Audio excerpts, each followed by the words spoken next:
lâu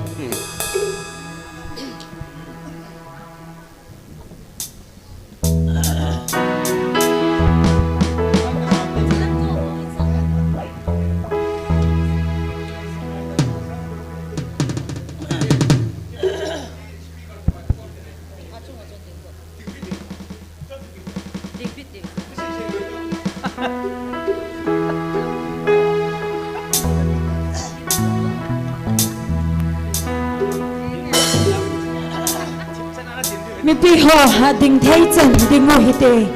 leilal pon lo pi chu ke min te hello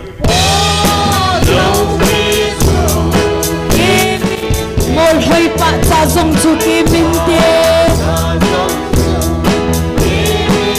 hin ko zong hi a hung bang loi thei a hi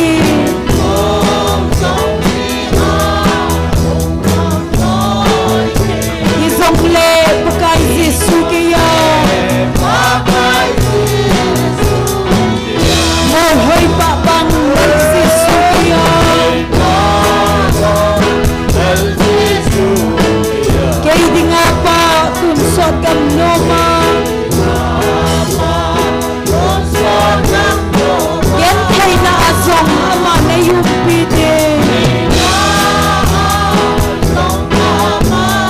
mol hoi pa bang lel Giêsu ke ya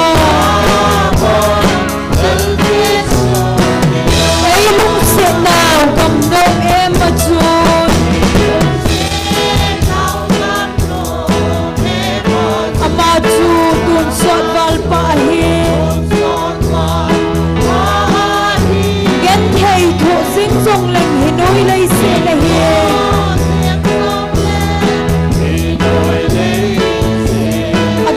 chun ai pui luôn in te mol hoi pa bang lal Giêsu ke ya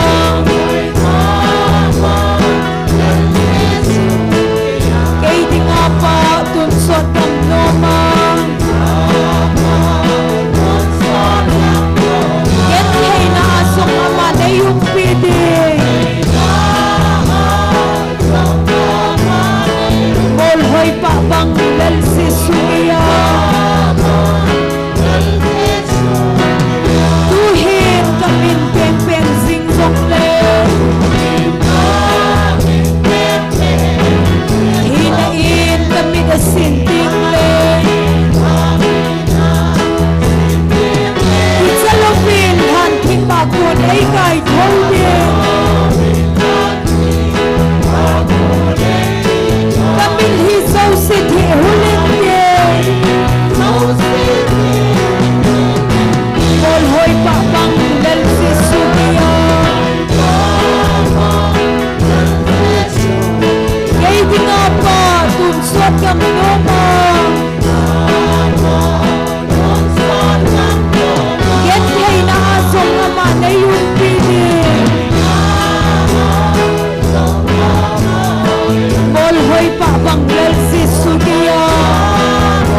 Yan kay naasong ama na iyong piling.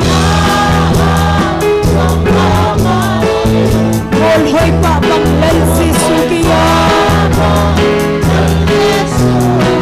Tuhin kamin peng-peng sing sokle. Hinain kami masin tinglo. Isalapin hati makun ay kay thongye. Kamil hisaw siti hulinde. Molhoy pa banglal si Sugiya. Kay di nga po tunsot ang noma. Amen. Yan kay naasong ama na iyong piling. Molhoy pa banglal si Sugiya. Nagul ngay yen, hinoy lay sina. Ay dalhapin kalungahalen. Ising sukle, kalungay bangin kaugna.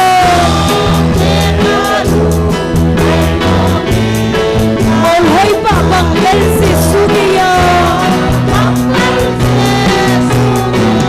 Molhoy pa banglal si Sugiya. Kay di nga pa tunsot ang noma. Yan kay naasong ama na iyong piling. Molhoy pa banglal si Sugiya.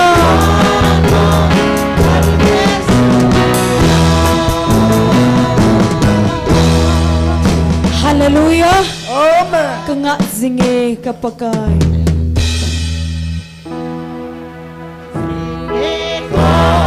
Layan thay thiên sinh noya.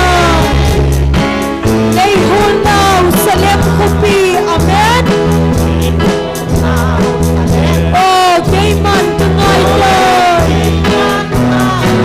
Lay sip yan thay na le. Hinnoya hinlen song le. Lungsit na ay hon patsu. Yan ka ngay bang lowing.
suot lên na gom em nom hoi ta su nga singe kapagay amen lấy chân thầy thịt sinh noya lấy hôn nào sẽ lem của bia oh cái mặt cái mai bơ lấy xe chân thầy nè nè hiểm noya hít em sống lệ lúc xin na ai hôn ba chu amen chân cái ngày bằng lâu đê Van lâu pi eden thak nom chu amen nung do nung lâu na gam nom chu oh iti le hung hung tange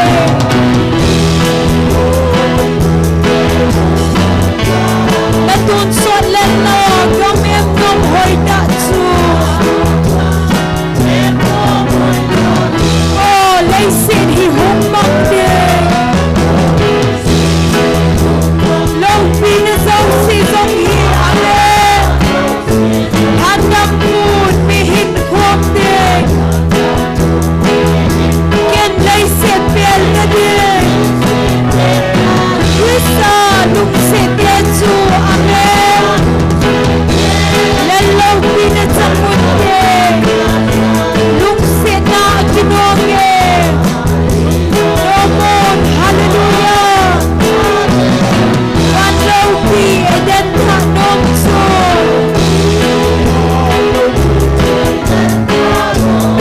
lung do nung lâu na gam nom chu oh iti le hung hung tange na tun suot lên na gom em nom hoi ta chu sin ay handang po lay sina kalahan isa na nalhan sa gin nung tungin ang kape layan nalyan layang nalunggan na kalpari el mate ahong naise Nagam dal tesu Van lâu pi eden thak nom chu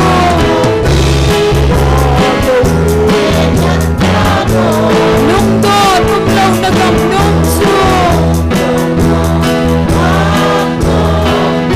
Oh iti le hung hung tange Natun suot lel na gam em nom hoi da chu oh hoi gom ham handang po amen Zion ha kalamon na set sop theng amilung se kadiva na law na chon se theng na gulpi natun suot bang hulame hadam cha nalim noya no ma len now chu amen van low pi eden tha nom chu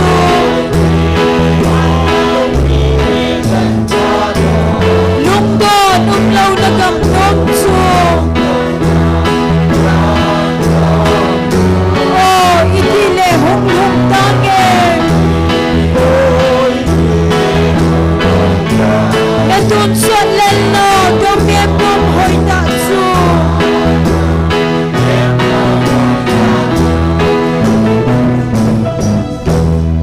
Hallelujah. Amen. Chung van gama ka ingot sa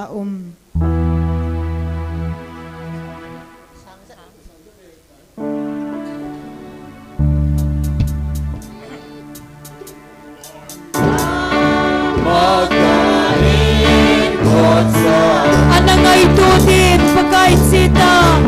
ipi ho ting khom nau viten hatam na gam no manson hatam sa lung se te to loi khoma ma choi la sa sing ting e tu manson o kai lo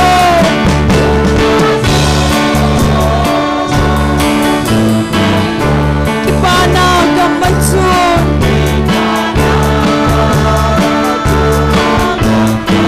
kim gen thei talo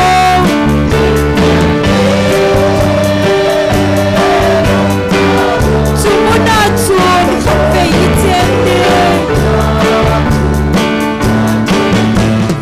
dei dingin handam pu hung thita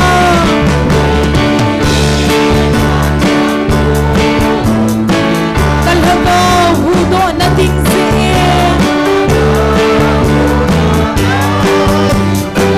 setim na lei se na he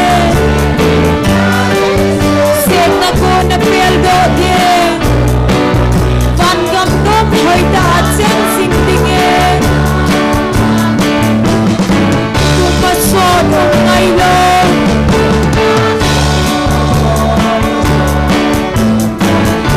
pa na gam pa chon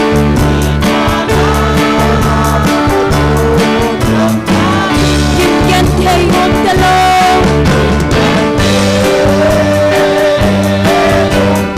sumuna chun khat pe chen de sungam nom sana khupi achun amen Milon heso gen thei on talo kipa nala sa sing de sola na bai so da de no nom sing ting chung kam in no ma so ma so no mai lo amen kipana kam ma so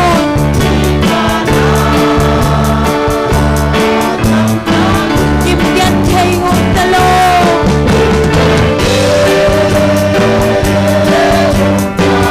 sumuna chun khat pe chen de sungwan kama ka in god sa hallelujah anagai tu din pakai sita hatam na gam no manson hatam sa lung se te to loi khoma ba choi la sa sing ding e tu manson o ngai lo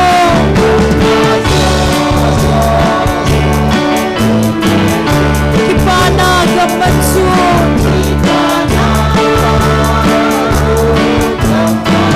kim gen thei talo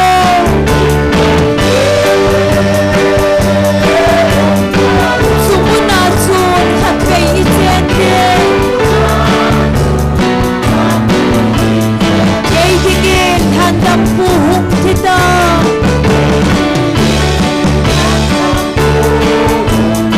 kalhaba hudo na ting se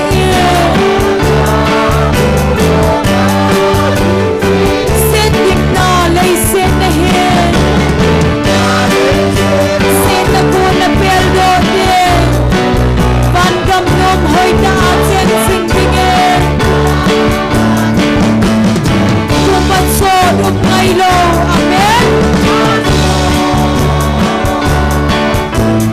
kipana gam ma chun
Hello.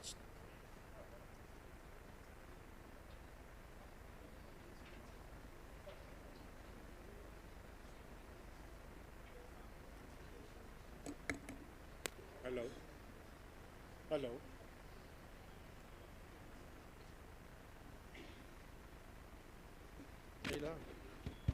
Hello. Hello, hello. Hello.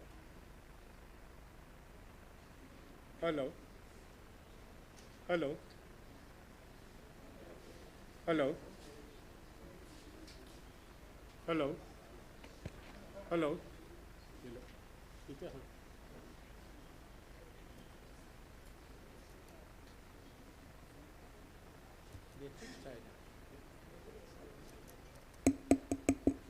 Chimang tao teo.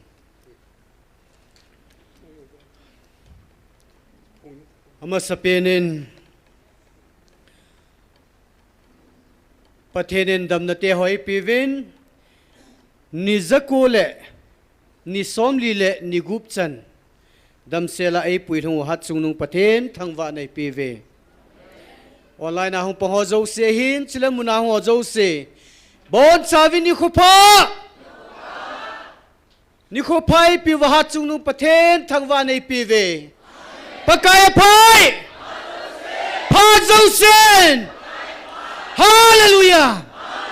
Amen Kipau me pathinai lung se no ve tu nei ki man cha na diu chom chan phung dong ka ting taw nei lam kai pi diu hi upa mang neo hung hi dinga hin pathen wa chaila sadinga hung ki go hi akhat na pa ne thang hung hin ten ani na nunga hat boy hung hiding hin athum na hi nu ha hat hung hiding hin amho cheng pathen wa chaila sadinga hung ki gonga hi talhanin gon sanam divin pakai minin ki savne he tauna khalani e ho kilhan thing na puma ina taw khom na di wa hin chima sangchun bible chang khalani kan sim do nomin Deuteronomy bung sege chang gupla chang sigin siminge Azi chu nang ma hi pakai na pathian dinga nam mi theng na hi leisi chung cheng mitin hiza la ko na hi pakai na pathian ama go lua anei ding mong monga nang hi na than do hi tai nam dang dang mi hem hiza sa nga hi nang ho na tam pen ji wa pakai jin na lung se no wa nal han do zingu a hi poi azi chu nang ho hi mi hem hiza la alhom pinta na hiwa hizoi atu ting sim do now pathen pathei bu piu han lang ina taw khom na diwa hin ei ma chang che ni ke han thing diu im hem lungel ithi sa zo na diwa taw na nei du hin tin chule van nuin gam lo pi ta gam thu pi ta ta hi za nen anei zo lo al ha cha te ni pathenin tunia hitabong hachaman tam ta hachate ni evangelist te ni apu he patheni thangwa diu he chule van noi lai sit pumpia khangdong hi za la pathena ban cha the tunia e ho e vil na diwa aman cha ding amiza pa golhang nek robat itnei ji even ap izalwin pathen thangwa ute ama ding jong taw na neutin ain sumi te ding jong taw na nei kin hoite chule anin athum na hin taw na muna hung la zo lo to la tham ji ham a hi lo le buina za chom chom ji a chule amun to kinaya am lo gamla am ji a ai lo le company na tonga china ai lo le government service hi ji a hung zo lo ta san cha te ho zo se am ho zalin pathen thang vautin am ho ding zong taw na nei kin ho hite he chenga ti chun taw na neu hiten taw chai na hi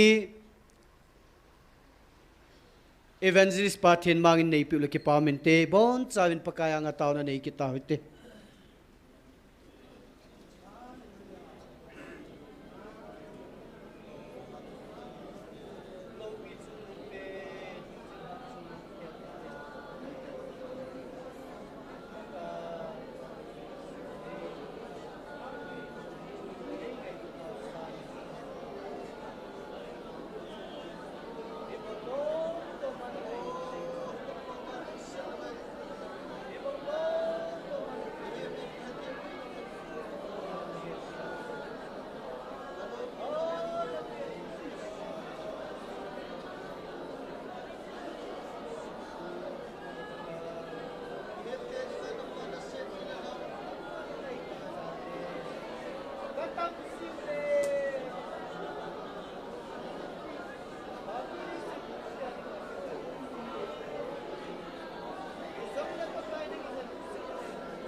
Amen. Hallelujah. Amen. Nam la nam neo pen pakai. Yi matahilo pakai pathin nangai lu na ja nang man tu ni chan gya nei ko na o za thya neng nei koi ba. O nangai lu na pakai pathin nei mu sa jing je vin na kom ki pa thu ka sei vin a he. Pa nang malung sin na kidang be se. Hacha kita ta nang ma nei pe yo na kom ki pa thu ka sei ve. Ki ho jong nang ma nei ngan sin no tu ni chan nei pu yo na kom ki pa thu ka sei ve. Tu ni program jong nang man na la cha mang chan lang wa choi la so jo si mangin na lo pi na hin phong do ki tan tia Nazareth Jisu mi na ka tao he. Amen.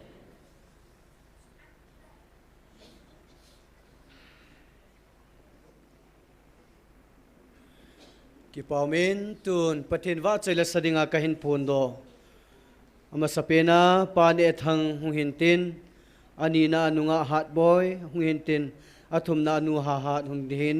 amo chang hi pathin wa choi la sading aban ba na hung kil hadingen amo phat ni pitaw te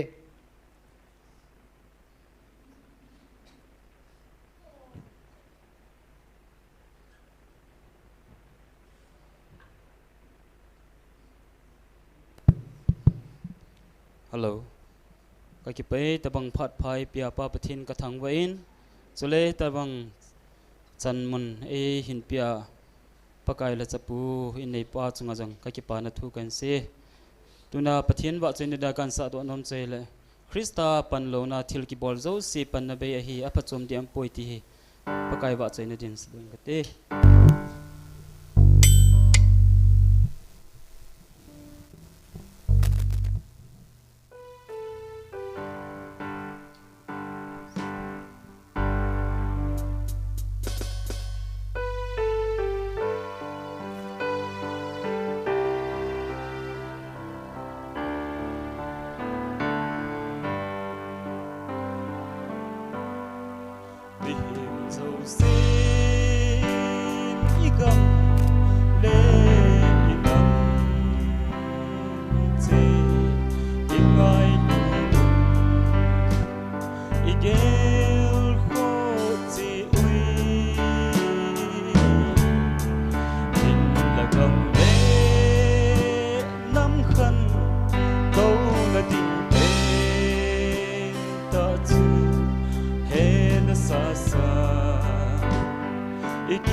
a phat zum ding khat sa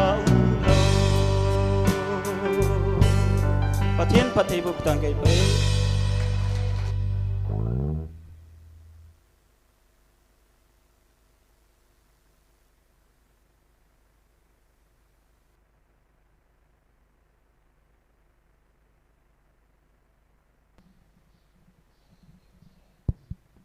Hello, hello.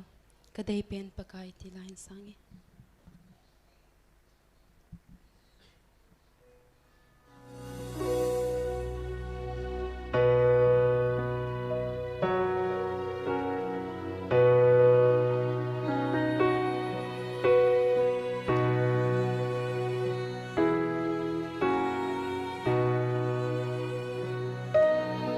Iti chân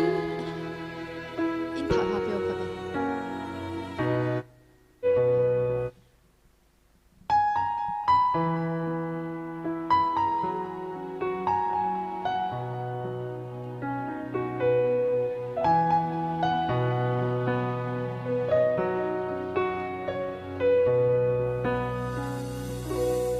Iti chân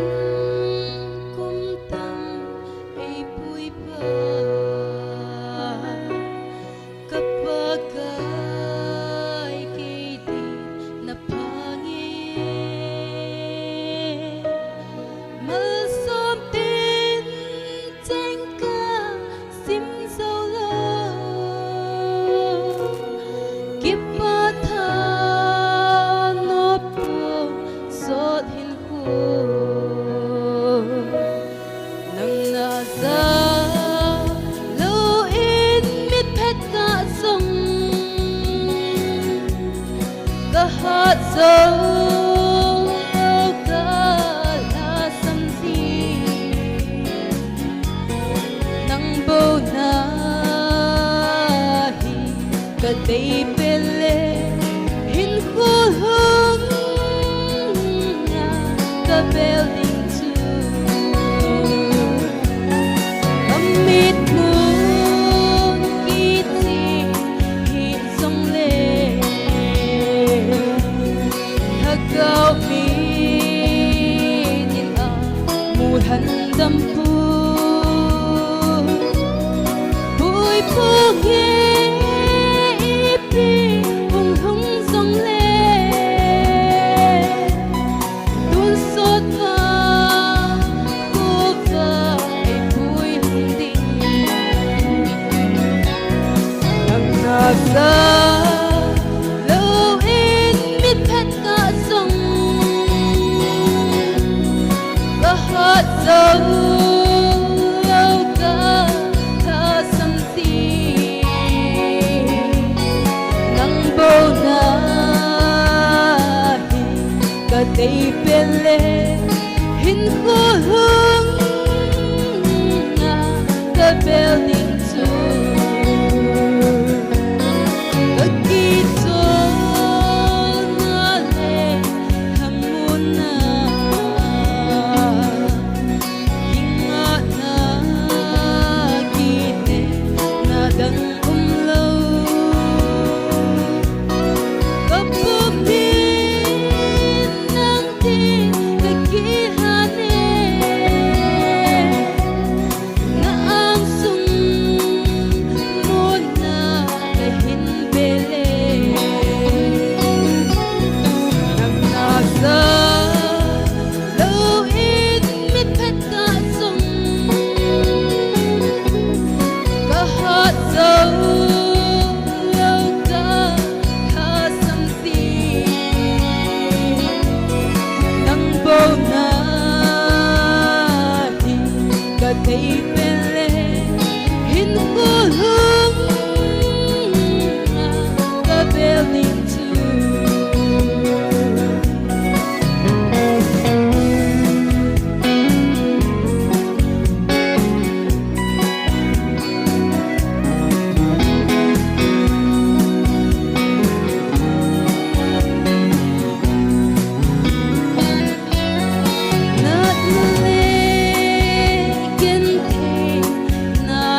gam a hin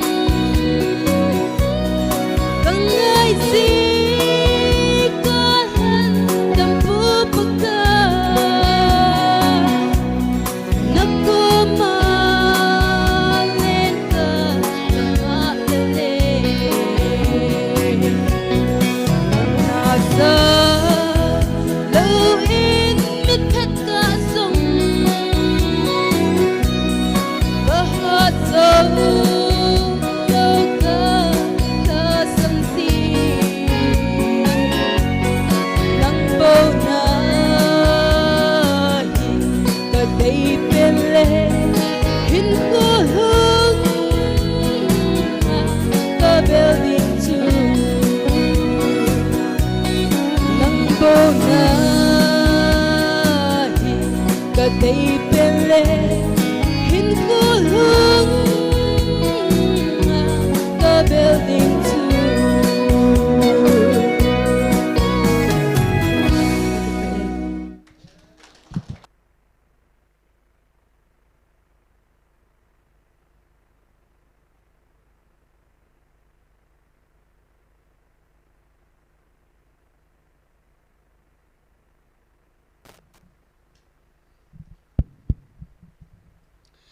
Good Friday hitol han in kinzong pathin ba choi na dengin guest mani hon a pakai chu tila hin sang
hin kha ma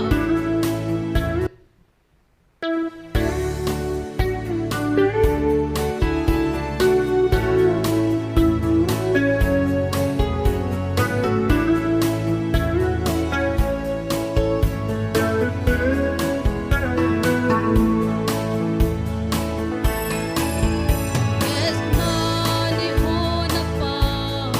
kai chu a tau vi nang le ke chon sit no si in lung dong pu min a u thi san pu min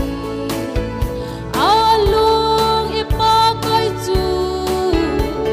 a lung gam nem din koi ma lo he pa hi thei le tu hi chu kon hi ke ya kon in cho ma min na ti a hin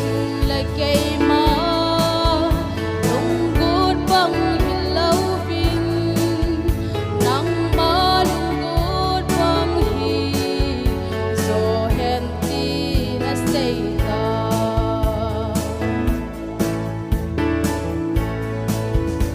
in la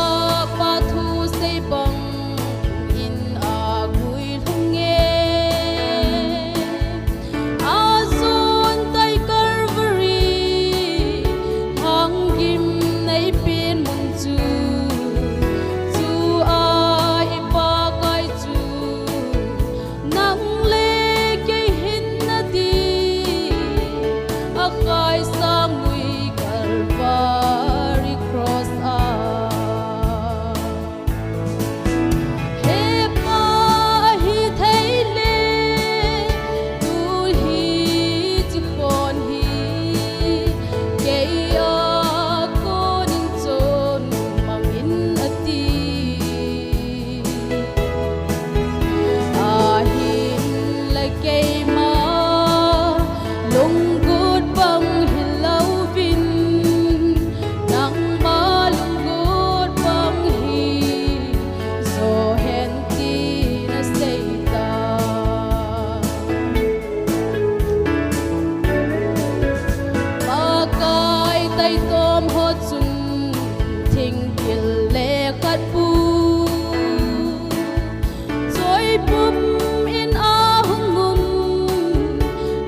ti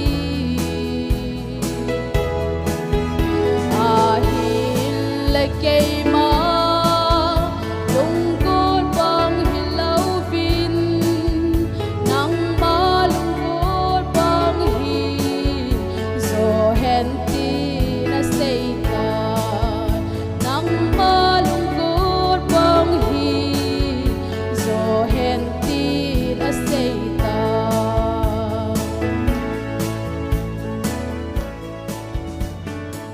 ประเทศนี้จันจิวาเดียงพัดไทยบุ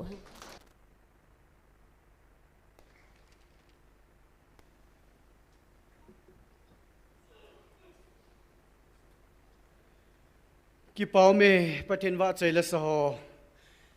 ว่าใจละสดิ้งเอากินกันเสียวให้แต่จุกี่กุจีดีว่าเห็นอาจีจูว่าใจละสดิ้ง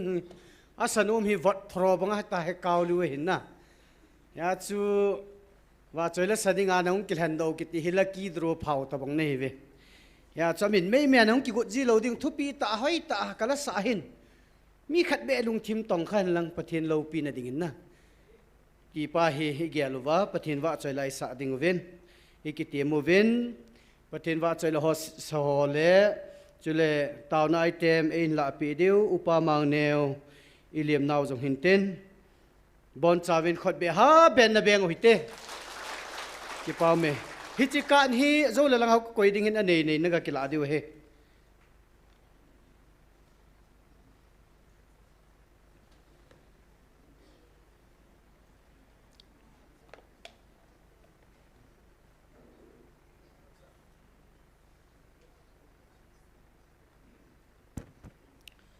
มาสัน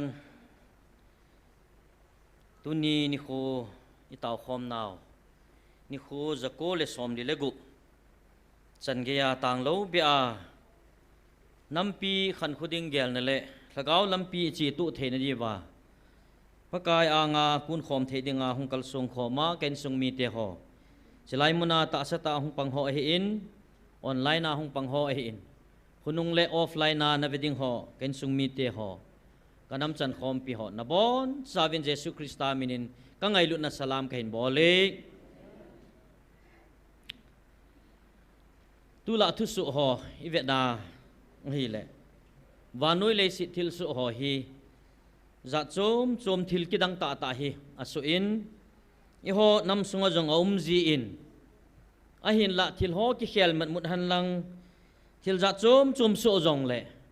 ปะกายนะกำจังสุสาอภุนโด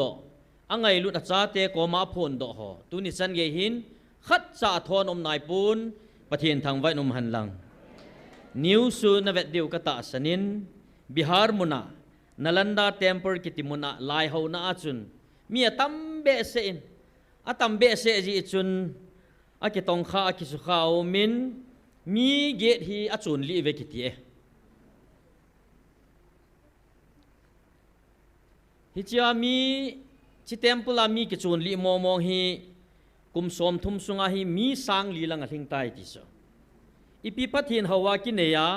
พัทเทียนฮาวฮอจุกิจุนลีเทหัมนาอะไรตัวเนี้ยปะกายน้อยหงวิลเตียงอุจงเล่อาสังสิมจิลายาอิกิสุขอมจีวะถนนตาพัทเทียนนิวะจีวะไว้มาจากลามจีอินทุพนงายากจีจีอินกะหดกะแกงมินอิสุดบ่ปีเอติเซอมปอยนากิดังไงสูทิลหงทิลสุหออินัมสุงวาทิลหอฮีไว้ตาละเกามิดนาเวอาละเกานักงางายฮอบวินประเทศนี้อภัทในมูสะหอฮีอมูจินเทดิงอาจุติโลหอจุนตาสลุงเกลจีนเทปนากิโซงากัลโซงหอวางจุน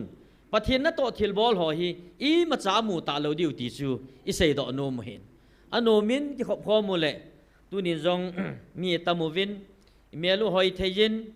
เชลายอิกิเจเบยวินอิกิกอยวินมุนดังอิกิเจเบซานอมจอจนนะไลเดียเฮลิงปาดีจูมีอะกอยาอับบุตรลุยงจีอามาก็มาให้นัตตัวนัจีเทโลว่าเลยน้องลุนาให้เลยจีเบนนับบอลดิงนักกอยดิงนับปอนาเลยน้องกิดพาเลยนักกอยกิดดินัตตัวเนี้ยขัดอาการจงเลยนักกอยเลยดิหมายจะละไงเทลปีจังเห็นท่านอมมินเกี่ยวกับโทตาอีกอะไรกอยจิวให้กับเวนาก็เห็นเลยมุนดังเอาขลุ่ยจนน่ะมาละกิกาลเวดงอินทินเอโหเตดีจูมินอีกกี่ไอกี่ดาวทิลฮีข ขังฮีกิเขียลมองด้านในไทยน้ำสูงว่าจงที่ไรมินที่เราอดีหอที่เราว่าเจียมินหมู่หอลอยหินที่เน้นขัวมันว่าอากำสุงเทียนนั่นดิ่งอาทางสัมว่าปะเทียนอากว่าน้ำมาดิ่งอามิลิบัจจุนาเต้าจูไอ้ว่าปะเทียนก็เขาเวทยากิเกลหอหินอันน้ำมาดิ่งอาจงนี่ขัดจงเต้านับปุงกาลขัดจงพิโดงับจะโลน่ะเตียงละเทียนหินโคจงมังนมโลเตียงละโจก็มาโกนจิงอ่ะปาเจเลบอลากัลซุงเยปะเทียนนี่ละหุงกุมสัวสอมาขัดเปียปะเทียนเฮวินากิปาทัวเสยเทที่จะให้จบลงมาหินคุยมันไว้ตานเตียงเล่อิน้ำสูงปะเทียนนี่เขาดานจงโน้มเจ๊โน้มเจ๊โน้มสตาให้ปะเทียนนี่เขาจูอาศัยจงอินุบเลบอลเทดิ้งปะเทียนจงเขากุมดิ้งไอ้ว่าตู้จงไอ้ปะเทียนที่จูอเดตะโลปีอเดโลพานาจุนาน้ำมุกเสียบจิลดิ้งนี่ก็เล่แค่ดินในที่ตัวฮีอเล่ลำเปย์เกว่าปะไก่นอ้อยวิลนาวจงฮิลจิตดิ้งจงฮีทุยสาวเบสเซตันอบุลาก็ปัดเดียวฮีงับจ้านุ่มเหลวตา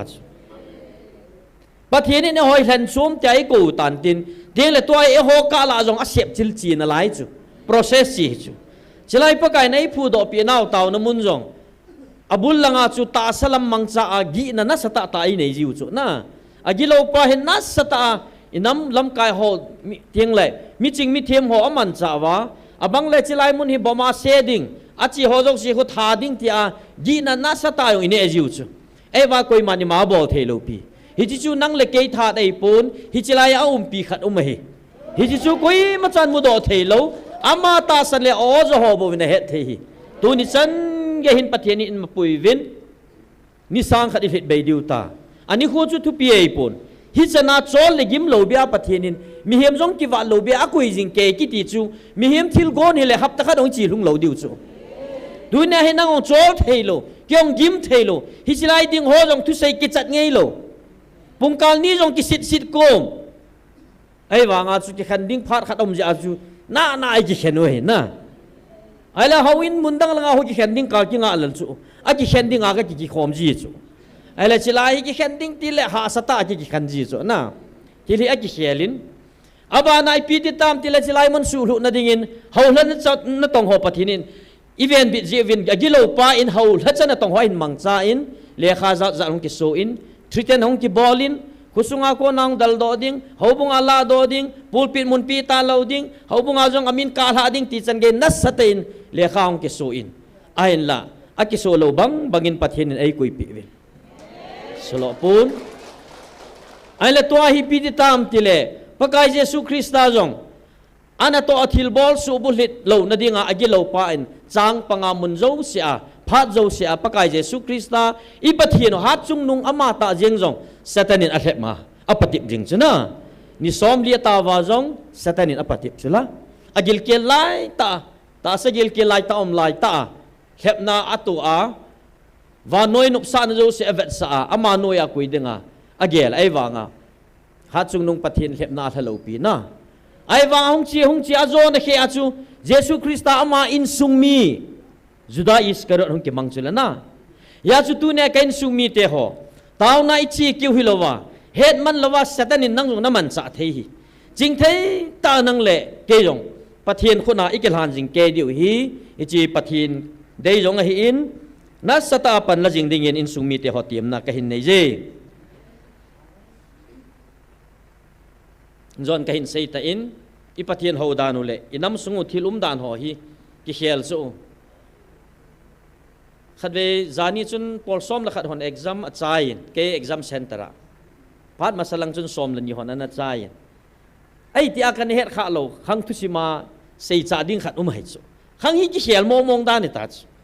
มาลายจู่เอ็กซัมบอลที่หอจงพัดจะจับพันเนี่ยพัดตุชนะจนหลุดแล้วว่าเลยโอจนะสอลหลุดแล้วพิจู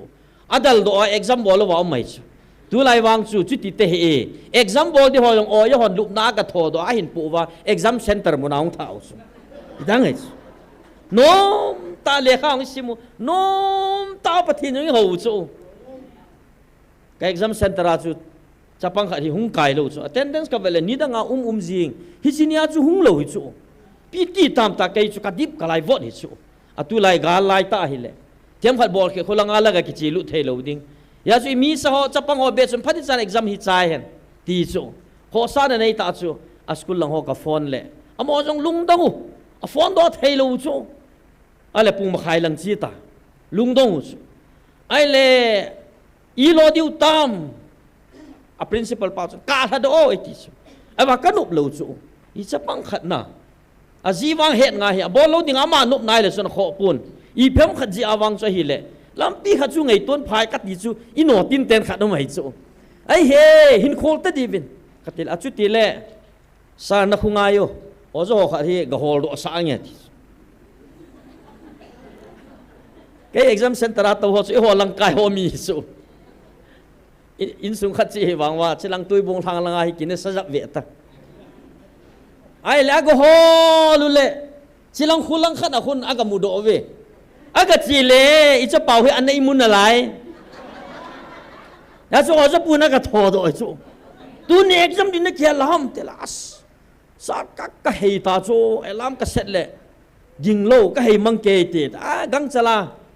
brass on bolsa oja puma man garin ne ban pa hung tha anop dana exam box sa se ka ho sit chu ipina kiela exam like kisana asal ni ngai dam jingo sei diom he sei diom lo ta ba ta chu ji loi ta kan no ale khat ma chu exam de na ki he git routine na vet he jinga exam dinga kingai tu ne exam a paper tu ne su ong ki lo pha na ju ka phone kit ibiti hamo katela a phone la kate jingi lo mo atina kino ta upa to hong upan hong bui piang tha chu kino be sen tin phat hom tho be se hong kal khat chi gu ta chu upa yong son bui pi be sen tin le upa yong exam ho la hi lut do ta chu na to khom ai ka thu pi gu ta chu hey cho vào thêm đó cái sợi thọ nôm chu thì lẽ cái xẻ lệ cho băng hồ rằng nôm ta lệ khá sim mà nôm ta exam pass đi lệ khá sim lâu bia exam pass đi ông gôn nus hi chỉ to bằng ai hi ho hin khu nôm iman nào hi nôm ta hin khu iman nào vào chu setan ilhim ngol gu chu ai vanga pathin ai ko nào hi eho system eho dei dan banga chu nom ta ai ko chu nom ta ga lai sa pi chu pathin thang wa na man dunia nang le ke alaya nom ta mo pathin ki chol nga lo bia ga la sa chu pathin thang wa na man lang hi ta bang gal hi koi na min nei di 93 lang chu gel tang wo igen thei da nu chu hoi lang relief center IDPS ngelam na igen theu chu la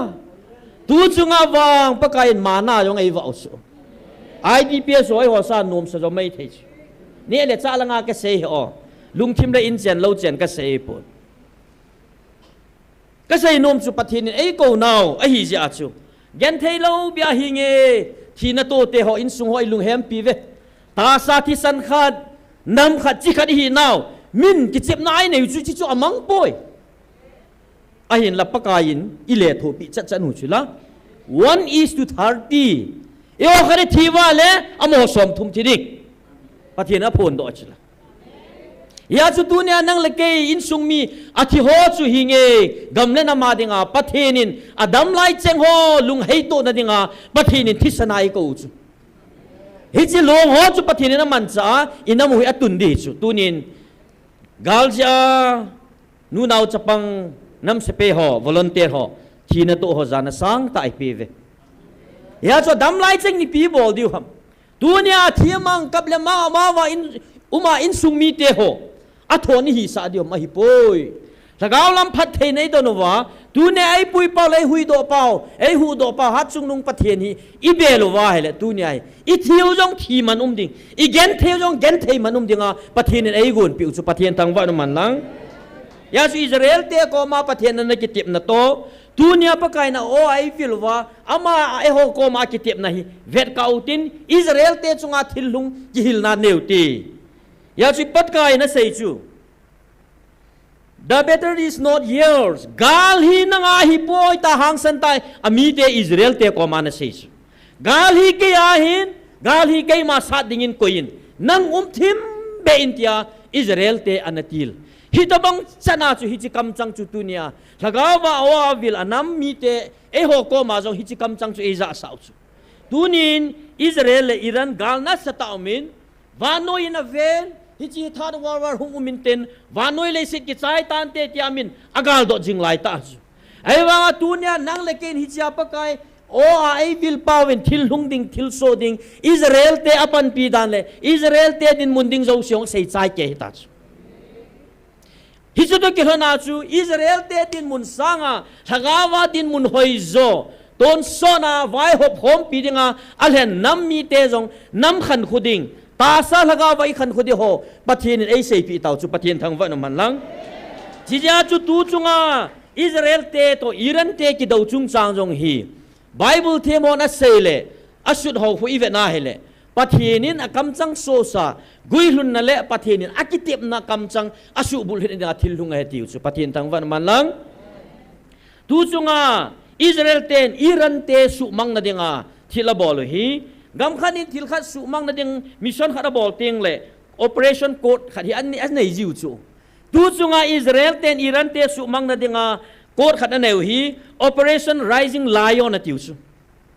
sakai ba kai hung so do ti di ha ai pa le dinga le na sakai ba kai hung so do hi ta chu hi chi chu hang san ta prime minister pa Benjamin Netanyahu na sei do hi chu hi chi chu operation rising lion te ana phu do chu Iran te chunga gal bol hi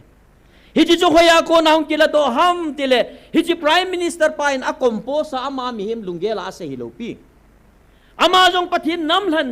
pathinin atun Israel mi te vengtup ding lalam kai dinga pathinin tu modan khanga atun hi ja chu atung pa ki he na ama jong pathin ocheng ho anung ve na pathin ocheng chu azuya hi chi to kilhana chu number bung som ni le thum chang som ni le lia ala do a hi chi operation rising lion sakai ba kai hung so do ti hi amin vo chu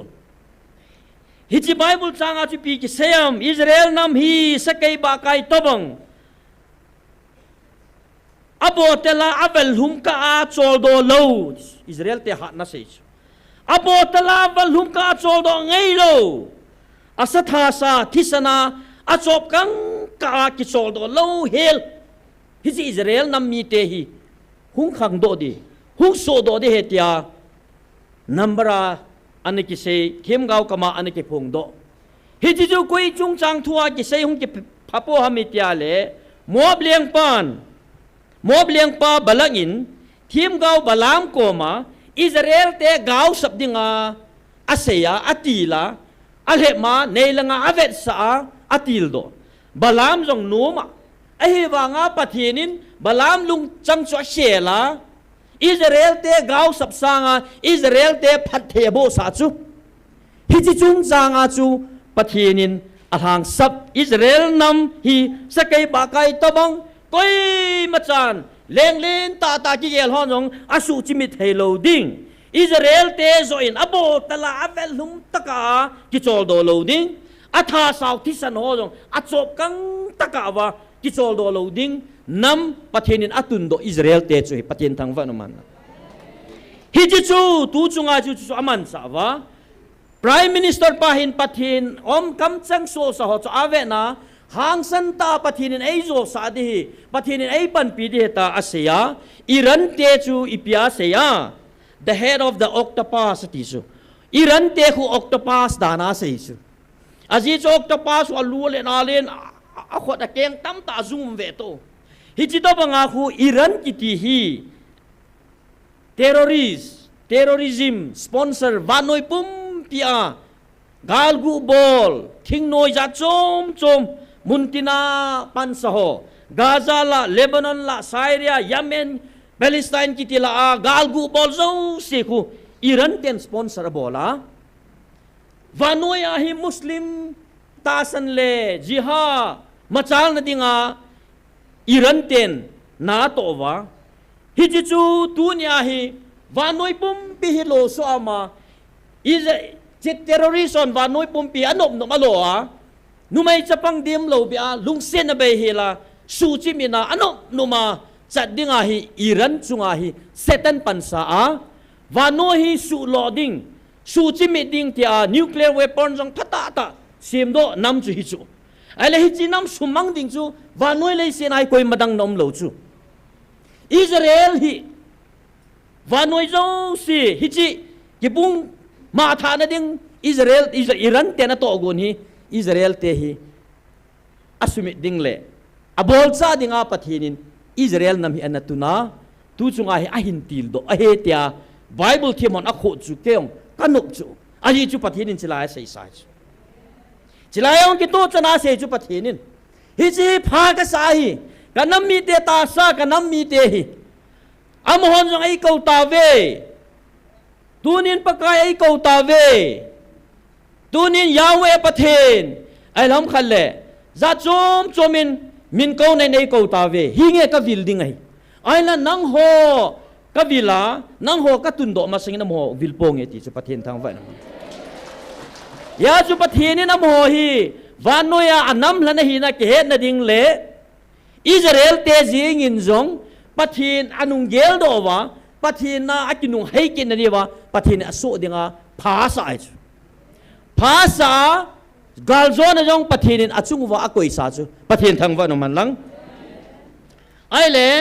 tu pha chat hi to ai sei bang wa chu IRGC kiti Islamic Revolutionary Guard Corps kiti IRGC kiti hi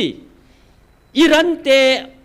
branch sa chu hi chi hin van noya terroriso koi ta ki thopi wa mun tin hi su boiding ting la lei sit pum piong hi pha sa dung zui wa he ano no hi gam hi su mang dinga ki gong hi mu chu ai wa tu nya pakai ne ho ko ma ipi sei pi wa Israel te chunga chi hunga chu I ho chunga pi hun sa ipi kinam nai sei pi wa pathinin February 26 2024 chiwai pakai no ai vil na wai sei pi chu nang ho ki pawin keiman gal ka zo pi ding na hitawe azi chu ka van til hola a thanai pen achung nung pen mai karin hi chiwa noi muthim vai po agilo pa thu nei na ho na keng to noi wa chut pha dinga a hin koi ta zin namusu ke tawin hi ji chun ki pa zowin ama ho sanga chung nung zo na hi naw le ka cha te na hi naw vet sa na a kawan til ho la hat pen Michael hin Michaelin hi chil hagaw gilo mu thailo ho chu nang ho noya ahin koi ta zin ki pawin nang ho ka ngai lu ji a hi chi ho chu ka to hi bo ve pathin thang vai no man lang tunya hi chi gal su mit na ding le su chi mit na ding a hu pathin ami te ki thopi chu mancha phata ta ba noi chi na khang chi dung jo ya Israel te ong chi na them na pe chu la api wa tua van noin avet na avet lila vet cinema vet na ivet nu Iran ten rocket ho ahin kap teng aza siman kap teng le amon man cha khat neu chila na Iron Dome na kap ha jiu chula hi chi ku midam chi na ki pilopi Israel te chi na ki pya chu ki sim sa chu ya chu hi chi gam neu chakhat khun gam len pita ta ho na hin dawa hi jong le hi chi nam khu pathin an pi ja akhang to ki to a chi na api a za chom rocket za chom a sem do sa rocket min hin kap jong le kap ha na ding phata ta pathinin a sem do sa hi chi a khu pan sa wa Israel nam hi ki hu ko moi chu e bang hi chi Iron Dome ho van no ya ki than wa nga pathinin a pi lo wa pathinin a man cha lo wa le Israel te adinga ki hoi do na hi di lo pi kan sung mi te ho chula hi chi Iron Dome jong khun 100% security api zo lo piu 80 to 90% tabang api do chu ain ka hu ka la Iron Dome no ka la man lo ana detect man lo Israel gam sunga Tel Aviv la chu a mundang danga chu a Jerusalem nai ve laung ga chu ji a amo jong thia in le lo jong izan phara bol asu kha ji chu 80 to 90% chu protection hi chi Iron Dome von Israel te protection api hi ai la amo hu a ong ka lao mai chu amo jong I ho tabanga sei chalte pathin tai mo aumza vanoi nop sa hin khumang ho pathin ta san lo te dinga ki got na chu 10% tabang riza mo mai chu I ho wang hi chi na chu pathinin akhang a pha chi dung zuin thil chu hin bol nan tin tu khanga dinga wang chu thagawa ka cha te na he ti tu nia ho mai le na ngai chen khom piu chi dang nam dang te to ki da wa zo ding pa chu pathian dei pen hi lo pi pathian dei pen chu tu nia thagau gal zo na dinga pathian in thai pi wa hi chi lai mun hi ivet sa na ding le experiment bol na dinga pakai la cha te ni an tu na thagau gi lo eng si hong ki mana e ho keng to chut pha koi ding chu pathian to gon chu pathian thang va no man lang nam kha chun nam khara dau ting le ta sam hi ma kon dinga pathian na gon lo pi pathian in mi hem zo si cham di lao ma kingai lu ding le kilung si dinga mi te sem bo chu i pi ti le ki do ji ham pi ti le ki sat vai ki tha ji ham hi chu mi hem ama a kon a hi pon a gi lo ho van til gi lo ek si ho ki chep na hi chi gal hin til do ji ho chu hi chi su cham mi na ding le i keng to noi wa chut pha na ding a pakain i hin hen chom pi wa hi chi la ya hi tu nya hi chi thanai na chu tu nya nang le kai ei pi chu pathian thang va na man hi chi cho het thiam lo na ve no wa o ko bru ho te tiu no hon to bru na ho ve nei ti teo chu kon keng to chut pha ka koi hu ta chu tu na keng to chut pha ka koi ho chu ka hin tha do ni niu le na to ke kya na jam dis si la nga na kai ha diu mo la nga na kai do diu na jam le le diu kain sung mi te ho mo eu de poi thili hoi ta taw na to thua ngai tu ding in ikiti mu ve ai le tunin iran te hi pakain ana sei sa hi chi nam mi te hi ama ho chungai pathian in ipi na koyam tila tu hin veleu chun iran te hi bang se so wa gam tin bol wang wa hi Israel te bol le la tek bol le la hi nge adeu lung zo lo hi chi o mana chu US 10 amun mona military base koi no ho gam dang a chen khom piu Middle East langa country neu cha cha ho zo khu Israel te le USA su kha thelo pa na ho amo kap ka mu cho amo khu thi ko na hang ta bang hi tau chu tu sim chun na veleo chu news so chun na veleo chun Israel ten Iran na kap wa chu I ti le Netherlands Switzerland la USA la Iran mi te chu ki pau ha kwa tunya nanam mi na tha a nanam sumin rokena ka ma nang mun chu ma Bangalore ham khanawe ham khanoma na ki pa di na ka dis ipiti le Iran te chu vanoi mundanga Iran te chu ki pawa Israel te pathina thangwa te wa hichinam chu agilo pa na til do a pathinin alhan atun nam mi te dowa akipat ta ji wa chu hichinam mi te chu atung do pa pathin to Iran te ki sa chu hichiya chu tunya new song chu veleo chun Cyrus Basam ki tipain journalist lekha ji them ta chu wa no ya lekhan the thang chu ni sim do diu ka ta san chu Iran mi hi chu ma hi refugee chu Iran a ko na gal jam Iran government in thading a hol chu thading a hola ama jong New Zealand a hi ki sel dan chu ale to Israel ten gal hin bol pha na hi Israel te sei phat na bola Iran government vai po dan a seya kapa jong gal hin na manun ka sopi ko na jong ki chep nan nen ka sopi nu mai ho ki chep nan nei win ka cha te ho gal hin na kai win hiti hin na satan Iran government hin thudi ka sei ji in ka in sung hi asumang ke di chu sasi chu chita banga chu Iran government in ama government na to tai tom tai mo ma le atha thu jing chu ya chu dunia hi Israel US in Iran attack abol keu hit talo pi Iran mi te ma jong a government hu ding kala nga la chu hiti chu koi na to ham pathin na to chu pathin thang va na man la pathin in gal sa teng le mancha kidang dang a mancha hi chu technology ke hilo pi mi hem lung sunga jong ana to ji bo chu June 26 2024 a chu EPSA pi wa tu nagal mi teo jong nang ho kicha nang ho thu sa le nang ho thu noya chon dinga ki sa zo sa hi ta bo ve ki cha ta chu hi chi chu hing jing na pathinu keima ka kitip sa hilo ham ama ho ko na zau o jong khu ki cham ding le a ki cha naw le ki ho to ding o na za pan diu koima kitila na ta a koima kitila ta a thingama gal kon dinga kitiem ngam o zatapo vinate atis ana sei sa chu 2024 June tarik som ni leguma igal mi te ho chalpang kang ho e hon e sante ti ho am ho loin กิจำนัดดิ้งลุงนัสสตันเกลตาเวติสุตัวไอ้ที่ลุงสุฮิละฮิลองขัดเวลาคนละมวยรังสาลังอีปีพิามีกาปูสุละอาจิงจนี่บางสีโซลังจะนายกิสุดอบางวันลังทิ้งหาละหงกัลโดยิงถัดกมุลกิลอมสุละอีปีบอลูทิพจัดหิวลองไอ้จูปะทีนินอาศัยสายจูอาลุงสุวากิจจัดนะลุงยิมนะถ้าเขาคุมปีตาจูยาจูวันติลกิเราทุบวงอินอาศัยสายจูอาดาหานายโลปีกิตัวโมนัลฮะเขากิจจัดนัลฮะเขาอมโหอาอุเมชยาจูกิจจำนัดดิ้งนัสสตาเกลวะตัวเห็น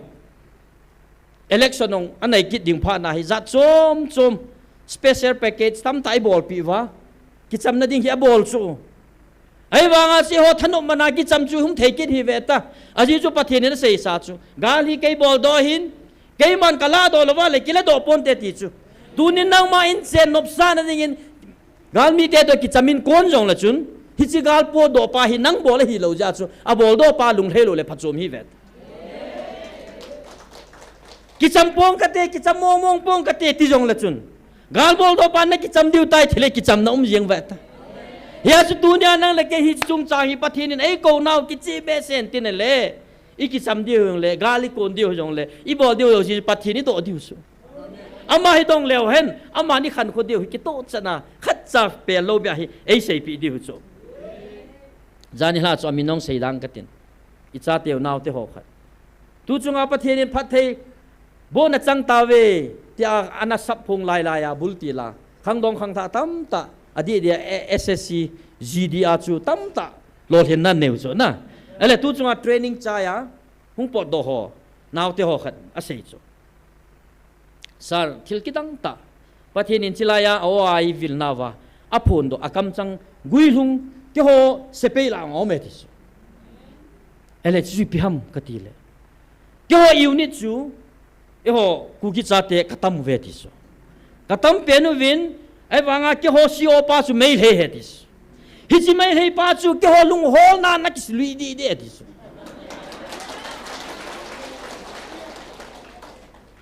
อัสยามเตียทิลขัดบอลเชียร์จงเลยยารีติจิงติจู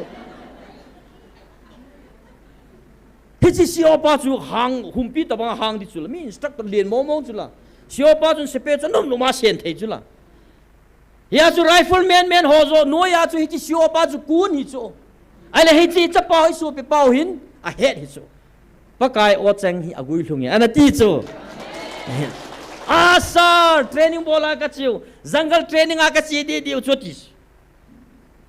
จังเกิลเทรนนิ่งอากาจิดีดิวจู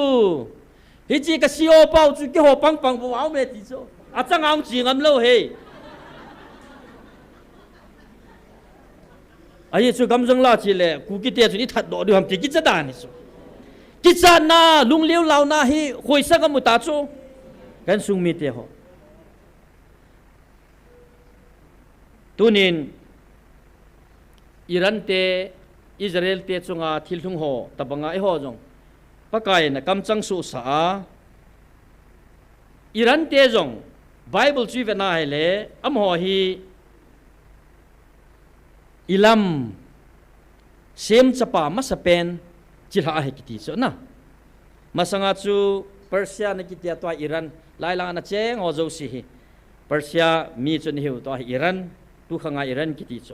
อมหอจุงจังดิ้งโนฮิเทียมกาวเจเรเมียเทียมกาวอันนี้กิเซโดขัดนุ่มไอจูเจเรเมียบุงสมลีเลโกจังสมทุมเลงาอันนี้กิเซฮีฮิตีนาทีเจเรเมียปะเทียนินอาศัยจูปะเทียนินอาศัยจูเจเรมากำจังอาหุงกิพงโดอิลัมทหานาปังทัลเทียมโจเสกถากำดิงาฮีอากิมเวลาโกนาอิลัมฮีหุยมุดบังอากมุดสามุนตินกำตินาอามีเตกาลซามากิเทจันโซกาเซียอามีเตกเทเจดิงาฮีอามาโฮทานมเต็นอิลัมมีเตเมลมาโฮจูอิลัมมีเตเดียกิจัดตากะฮิสาดิงาฮีกลุงฮันเบเซจากสุกมเฮลกาเซียอิลัมมีเตฮีกถาดิงฮีอเลงเตียวเลอลัมกายเตียวสุมังยิงติงกลลโตนากตุนโดดิงฮีคุนุงเตงวางเลอิลัมมีเตจงขันโตสากิดนางเงเกยปกายนกเสยฮีอตีดุนยาฮิจิอิลัมมีเตตุไลขังอิรันมีเต akanga pathin do ma anambol mi te chu pathin in jong hi chinam mi te hi ka the che ding he te an sei sa 1970s apana 1980s la chu unjai seu Cyrus kitipan Iran government ana sei banga chu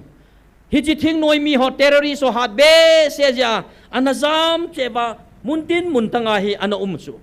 anazam wa to hi vano ya hi Iran mi te hi ilam chilha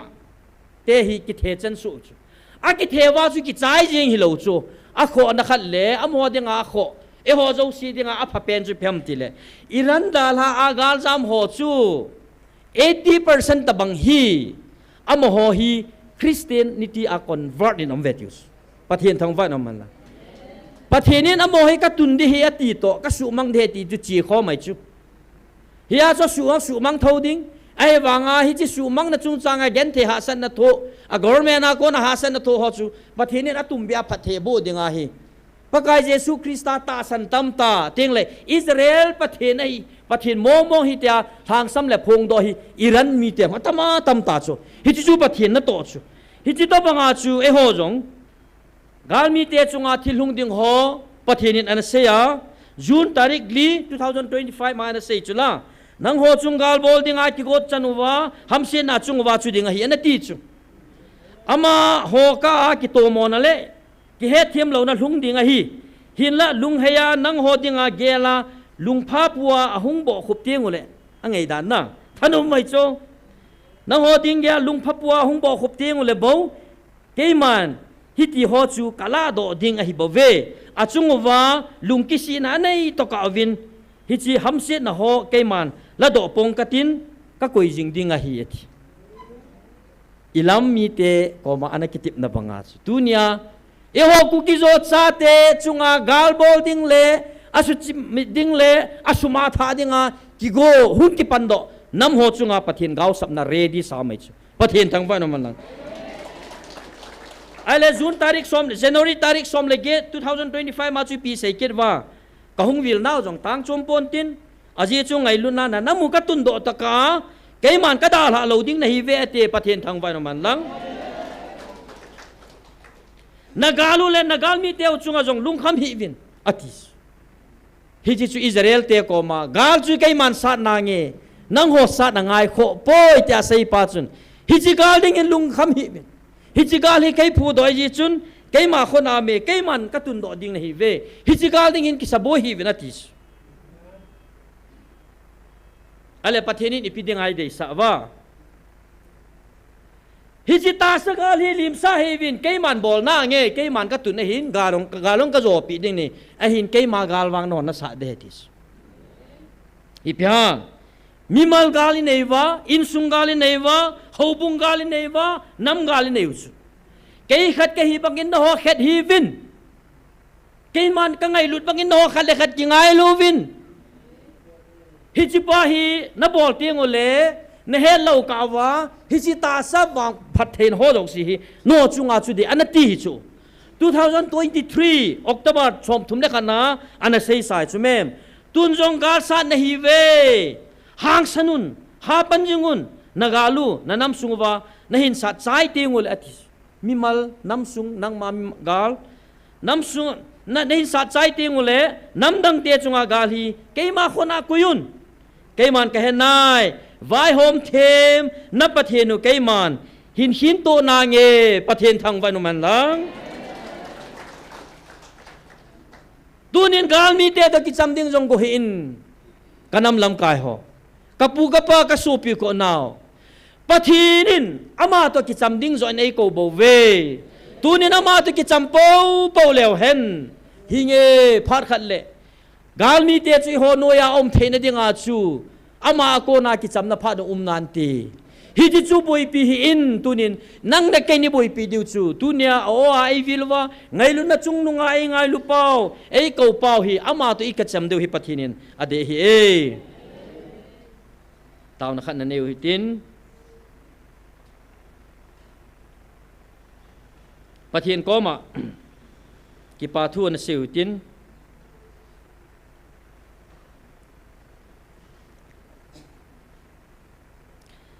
pathinin tu ni chan ge ya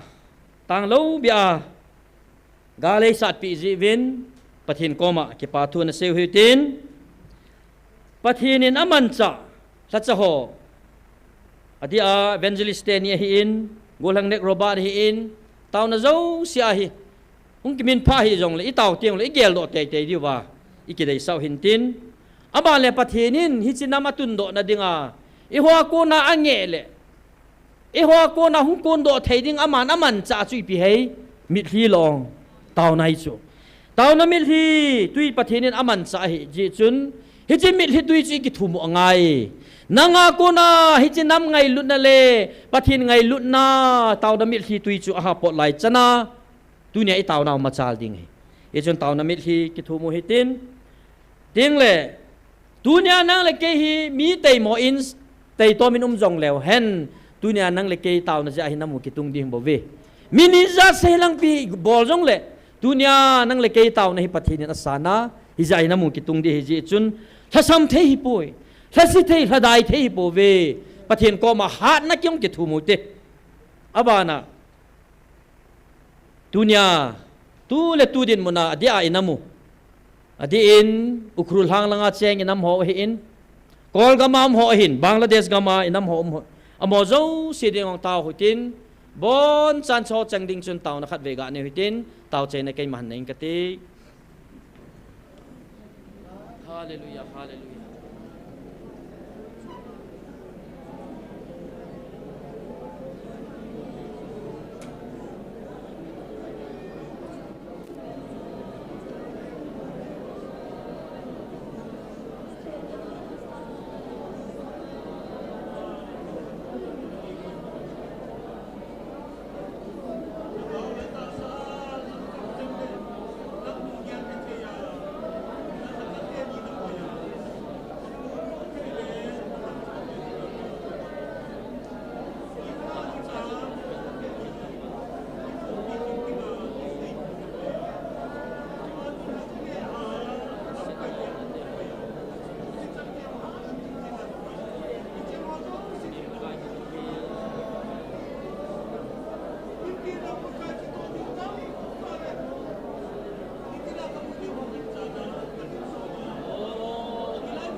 mi him nung gel nung nai tu ni matsa nai nai oh kada mo na gel na na sin tagaw mo kang sa atin ni kada sa ta nang ma to ka na tha na na ben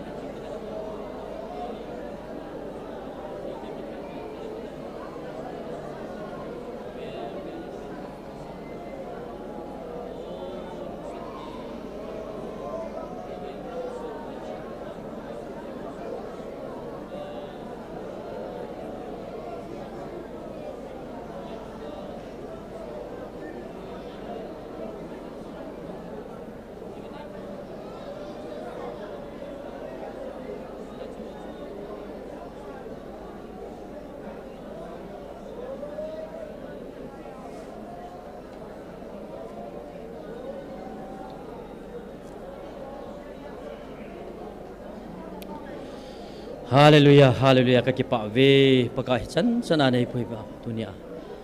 Nangin na chate na pui do na pui hoi na ho kamchang ho. Khat le khat kitil khau to thia nei ku kakipa ve pakai. Ta sa na milhan Israel te jong pakai nangin. Gal mun na jong na din pi in pakai gal zona nang ma kho na chu nangin. Namu sa ji a. Dunia jong ki ho jong pakai. Tagaw gal ka sa na ba pakai nangin he pa. Agilaw pa na to thil bol thi ho zo si su chi binam thei dil ka zo thei na di ba pakai nangin nei han tom pi ba keng to chut pha a nei koi sa ho hi cho zo si pakai kanam pum pi win ke het ba pakai lagaw ba han san na ka nei ba pakai nang ma ki pa na hi kanam pum pi ha chap no thei na dinga nangin dunia chilai mo na taw na nei dinga hung kal sung ho nangin nei mang sa jing di na ko ma ka taw thasam thei halo thadai thei ka hi po pakai nangin na lagaw nei sung dim di ba kanam pum pi di ba di a muntina kanam mi te ho kol gamam hin Bangladesh gamam ho hi in tingle chilai Manipur gam gi chin am ho zo si lungmon na hamon na pi dia kataw na ho nei san pi diwa ha chunung kapakaw na ja Jesu mina na ko makataw hi amen aban cha la masang thu pun khat neng kati jing hi Good Friday a hi to ki hlona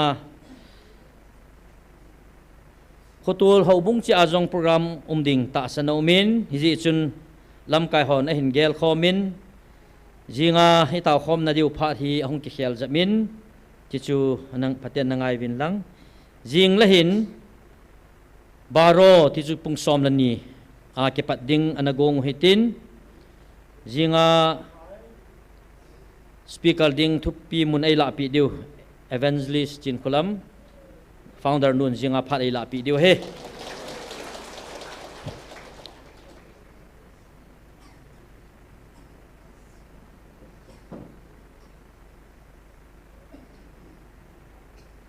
chomcha pathin thwa kona kitil khona anane hitin pathinin ami Israel te koma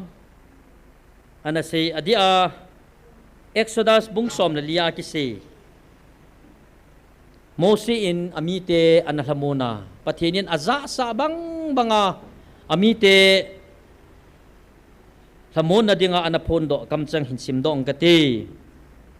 Exodus bung som la ni chang som la thum som la li chu isima hele etin ki ji e Mosin kichahi un pangdanun na hu hing na diwa pakain ipi abol tunya na mudi wahi hiche jimi te hi na mukit lo hil di wahi nang ho sat ngai lawa pakain gal na sat pi di wahi ati chilai ta din mun hi ipidin muna Mosin na say ham tiale Israel te amasanga tuipi sanoma anunga Egypt sepeite hichika la ganthei ta lai ba pathinin Mosi hinga thu aseya lamon na amite koma lamon na kamchang apon do sa chu hichichu hi pakain gal na sat pi diwa hi kichahi un tia ase hi jewal ha hung ki samdo hung ki sei do in ata lang hi phem tiale nagan the na hasat now lungim ta anom per hujong le nagal mi te sang wa to nanung hindal izim mi te sang atunya hichi o eiza sa pau ha chung nung pathen hi paka hi len zo ha zo hi lungmong ovin tina ta bangai pathinin galai sat pi diu hi ati hi ahing se ne amangai lu ne hi ahing se ne tunya Israel te tunya nang leken bolding khat sai nei po ve pathin ngai lu na hi ho ding ahing se ne ye chun tunya ai ho ni bol de hi athil dang ai pon tunya kichahi vin gali kai man ka sat di tia phong do pa hi ta san po po te atina tabang hitabong chun hititin mun lai ta Israel ten chu tabanga lung ta te chu ezima ko na pathinin Mose man chahin kai do chu episode lam kim lam kala hi izimi Israel mi te hilungwong be sewa nom jeng jung vintin su ako na hong kilha kang pharwa chu nom be sia pathina su mi lui chu hi sia chu pathin program barung lungki na hung lungki na hi sia chu nel kama chu pha chong phat tinga dinga hi pathinin Mose thu api a ya chu mochila kinga pe no wa chu pathin program hung ki panch ipi hung so tam tile Egypt lengte ako na lado na dinga lunggel pi pachun Egypt leng pa lung a hei to ki na lungta na lhagaw khumpi ki na kigel do kin na lhagaw khumpi ki na Israel te so a ki hen tang a hin hla do chu hung ki si chu kui bol pathin bol ya chu pathinin Egypt leng pa chu lungta nan pi ki na o Israel te hla do hi i bol khel ta ve so i nei ki ta lo de hi tun chi hui tin Israel mi te chu ganung mat ki taw te tia hi hung ki pan do hi chu ai le chilai pathin program chu phat te chai bena hi le ken sung mi te ho pathin hin Israel te hin pathin a su mil teng le pathin hi hat chung nung pathin hi nahi akita lang ji lo wa le ami te hi molui chu gamang le le chu e ho wang chu Israel te apui dan sa ha sa ki chu na a chu te ai le sei ngei na lang ai Israel te hi wa sa sang di dance sei ngei lo lang ai hoin first la di dance Israel ta sa kami Israel te ka puisa na ha sa zo ve ti chu lo hilong mi lo chal te mi ku kal te ne ve ti chu la ai le cha chu pi so ta mi ta le chilai ta Israel te din mun chu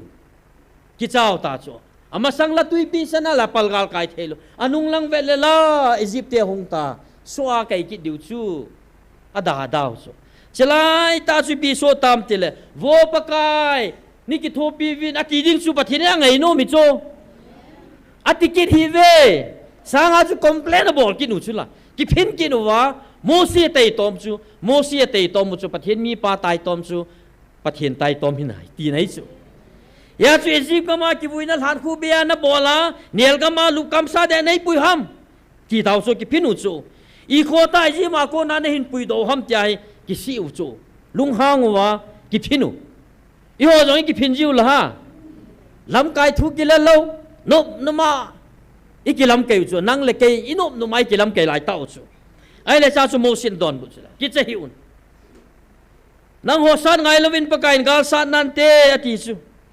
ai le pa kain gal sa chu pathen thang wa na man la i pi man cha chilai khanga chu pathen ni pi man cha Israel te ading iron do man cha USA te ki thopi da B2 spirit bombing ama leinu ya bom ki sel ho thil ho jo galman cha ki ko ya su chi mi na dinga USA te jong man cha phata pi chu ai wa sila Israel te cho khang ta ki to chi pi man cha thil tam ta mang cha he Moses ting gola mang chai ima chai poi Moses ting gola man cha chu zo wa chi pi man cha hu hui mang cha e hu hui chu hui olo la nung pa hun long na khala lo bia nung pa hu la he hu hui mang cha e ai le hi chi te ni chu aman cha Israel mi te apui gal kai chu pathen thang wa no man lang ya chu hi chi chu mang cha dinga Moses ko ma Moses na tingol chu domin dam sang na ti chu tui lang a tui pi san lang a adop sang mai mai chu la adop sang pha da tui pi chu ki khen hi long ai le tui pi chu ki khen jong le alai chu tui chen alai ding chu la pathin in Israel te nong sit dan chu a keng yong kot ding a de lo pi chu hi ya chu zan khuwa hi chi hui chu man cha hui chun tol chu sem got let chu tui chu sa tol chu sem got pha na khong wa ha pha na chu Israel ten tol go ala ma zo chu pathin thang wa no man ai le chi zo jing lai wa Israel Egypt mi te chu tang di lo pi chu la a hin dal dal na lai chu mem Israel te napal tui pi sanong chu hin pal thau chu mon jong adal pha de de u chu ai banga Bible chu na ki sei pon ima cha chu ki sei pon lung su tu a chun Israel te chu lung ki khel le hi ji wa chu lama zo sungo chu lung ki khel mai then de ka ti chu na e ho ta bang mang di chu pathin na pui pi san gal kai ding pa zo chu bui pi lovin nga ho man mai thei ve tao tui bang lai ki sung chu ka ven ka so mai theu na am da chu selfie ong ka bol mai thei ve tao pathin ki no ding a sei chu ai le chi ka la chu am ho jong chu kinop sao jong hin te pathin ni pi man sa ki ta mai lom man sa ki cha pathin thang va na man la hi chi mai lom chu ta sa ve du le mai lom mi cho mai bol li cho ai wa nga van til hi chi van til chu anung langa ki sunin a ki sungin Israel te le Egypt te bang lai na pang tai pathin thang va na man lang Egypt te dingin muthimin apangin Israel te dingin khuwa na pange jabanga chu tu nia pakai oi vilna wa jong hi pakai o ngai nung ta heta san te ho dinga khuwa o cheng ata san lo ho dinga muthim o cheng kain sung mi te ho pathin ai pui dan hui kitang mong mo chu ya chu tu nia Israel te na pui na hi chi pakai ame thot chu tu chunga me thei ga lai chi ema thot applicable chu i het thei lo chu me hon hi chi chu Israel te a ding a bo he tui pi san lang to de tui pi san chung bo wa hi chi chu pathin na bol ding hi langa bol pon te diu chu jing thili te akichi sa te let sei te yu chu ya chu cho chi su tu thei lo phat wa pathin in wang Israel te tui pi san apal gal kaya aman cha ho cha man cha mei bo long aman cha chula sungnu lang su mei bo la mian tol do hi lo khamen lo lang su mei bo la man cha chula pathenin hi cho chu pun no ya social media evangelist pastor kiti holoi social media nam lam kaya ki gel ho pun no ya nam vai po holoi na het pha ta lo pi gal muna uma hungzam ta be ho aken kala mei chang leng ho bomina se khil hon pathin ei pi mo veti cho phat chin chu dunia Israel te tui pi san pal gal kai sa yong chu tu khanga Israel te atusima he on ima cha he lo pi ape na Israel mi te chon ata sata to chun pathin lo pin amu chu pathin thang wa nam la sibanga chu tu nya he chi nam pi tui pi sani pal na di wa hi pathini inam chung wa mel chi na nakidang ta to hiti mel chi na chu lagaw na khang nei le lagaw mit nei ho bo na mu theya ta sa chi na ki song ta sa he na ki song ama tai tala ki song status sang ta tam ho hung kum su ngap lo ho chun anoi pe na thu pong pa hi amu thei ta lo piu ai na kain sung mi te ho pathinin galman cha man cha ho chu ba noi le se sim kila man cha ho yong chu tu nia man cha le kibang mi him thil sim wang chu outdated thei chu mi him thil gon thil to ho chu akhang to akito dung zia chi a khanga ki khele a plan jong ki khel thei method jong ki khel thei chu ha chu nung pathin wang chun ting gola man cha le tu khanga jong a man cha mo hello pia ya ji ki khel lo pathin hingjing pathin nei kha ji wa pathin ko ma ki pa thu na satai sei diu he i chan chu kitil khau nau hin tin tau na anu nung pena ding na ne hitin tau na inei na diwa tau na point siming katin inam sungwa pakain Mose pathe bo a ami Israel te pui hoi na dinga Mose na machi na panglo bia alung don akhui sat kom sele pathin adoa pathin masapta Israel nam apui banga tunia inam lam kai ho pathin masap le pathin dong thei nam lam kai inei thei na divin pathin ko ma tau tin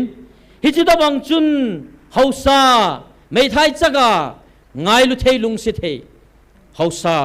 inei thei na divin tau tin haulam kai thagau mang thai ni ngai lu thei haulam kai ho zo si ding in tau tin tu ni inam pum pi vin hi chi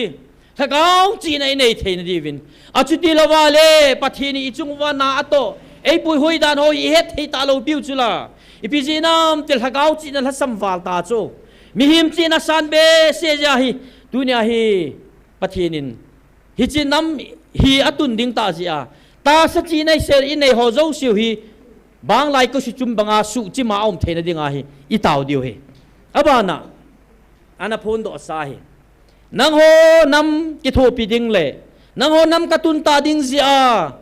no ho lengam vai popa sanga na lengam musanga thanei zo ale thuma thanei zo kyon ka tun do keiman ka tun do pi ta ve ti chi he nu chula dunia ta salama jong iman chal na diu le thagau lama jong i hat be the na di wa pathinin namlin ta tai koi pi o i su mi lo diu hi i taw pi diu hi tu lai ta idin mun ki ba piu ta sa pathinin al han nam thagau wa al han nam ki khen thelo hi chi nam te ni dia Israel te ong gal matom hi ve mal gal matum hi ve taw pi u te mi te ho omin amo ding jong taw pi hu tin ting le wa noi pum pi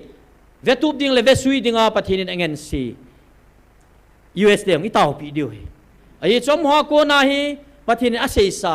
tunia atun do ding le ama ho ki ngai lut banga ahin ngai lut ding nam hi ta ji wa chu ion bol thi ma cha nei po ve pathin ko mai taw pi diu hi cho thum ding in taw tin a chei na pe nai sei do nu mu hi nge thagau mi vai la sam mu ve di din hau sa chana tong ho hau so nam lam kai tam tai nei po ve hin la khelani nei wa pathin ni chi khelani ho ja kalung a thei ati pa hina ki pa mo mo chona ye chun tunin jong la wa pastor khelani omin hau sa jong omin ting nam lam kai nam sepe ho jong chilai pathin o ta sana pathina ki bul phu omi am ho jin jong ki pa thu se hitin atum ben am ho ding jong taw na ne hitin i thei dan chen taw tin a chei ne hi pastor ngam lunin pha ho zo si khana to taw chei ne hin nei pi divin ka hin ti be tun taw nen ban taw ti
Hilay mo na maosa.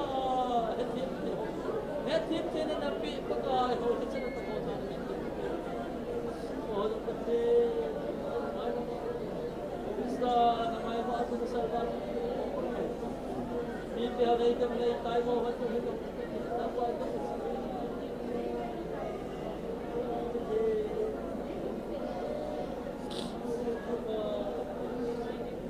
Chipo ve pakai